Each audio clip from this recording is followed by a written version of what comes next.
On the 12th of September, welterweight Jerome Wilson was knocked out by Serge Ambomo. He was placed in a medically induced coma, but thankfully is making an amazing recovery. Jerome's a hard-working person, headstrong, determined. He's very warm, very friendly.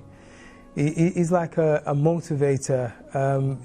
It's just good to have a person like him around. We've always been close, we've always been there for each other. Yeah, he loved the boxing because he trained for it, because he did more training than what he did work-wise. I believed it could have been, obviously, become British champion, world champion. I was a bit apprehensive about the boxing.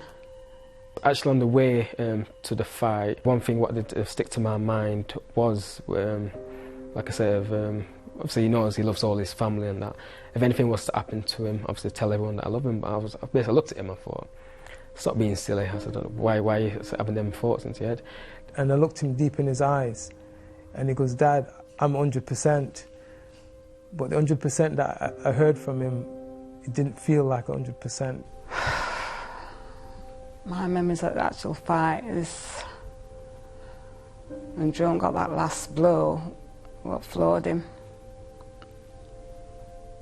Well, I don't know what was going through my head.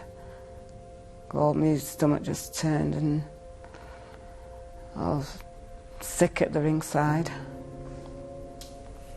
I just went into shock. I just obviously went straight to the ring, and obviously I was just speechless, basically. Next minute I heard that they was going to get an ambulance, and I'm thinking, this can't be happening, you know. It was so surreal. I was starting to get frightened, but I was reassured that it was okay. The ambulance came and took him with his mum and his brother. So I went back to my house thinking that everything was fine. And then my daughter rang me and she said, Mom, he says that Jerome can't wake up. I couldn't believe it. He says, Dad, you need to come to the hospital straight away because he can't wake up. Our journey the last few weeks has been heartbreaking.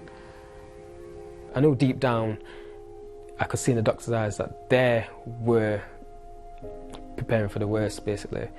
The more or less said he could pass away. And all the doctor could say, it says, it's hour by hour. And each hour was like a lifetime waiting. And I just kind of just went to him and I said, son, wake up. I said, Jerome, wake up, I want to talk to you. I need to talk to you. Hoping I'd get a response.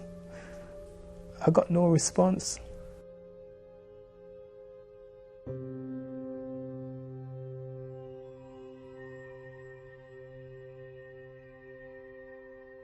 Gradually, Jerome got stronger and stronger. I was talking to him. Emotions being all over the place, gone from thinking you're gonna lose your brother to actually seeing him there and obviously bantering with him again. It's just excellent feeling. I've never told Jerome that I love him so many times. Every time I see him, I hug him and tell him that I love him. Jerome's a positive guy, caring guy, and of all the response that he's got, it's actually obviously that's helped him with his progression. And obviously, if you're a good guy, good things come to those. I've never known so much a big response, and fans was like, have all poured in with all this support for him. It's been phenomenal. I think without that, I don't think Jerome would have been here, because I think it's the love of the people and the praise of the people has brought him round. If you would like to donate to the Jerome Wilson Rehabilitation Fund, the details are on the screen.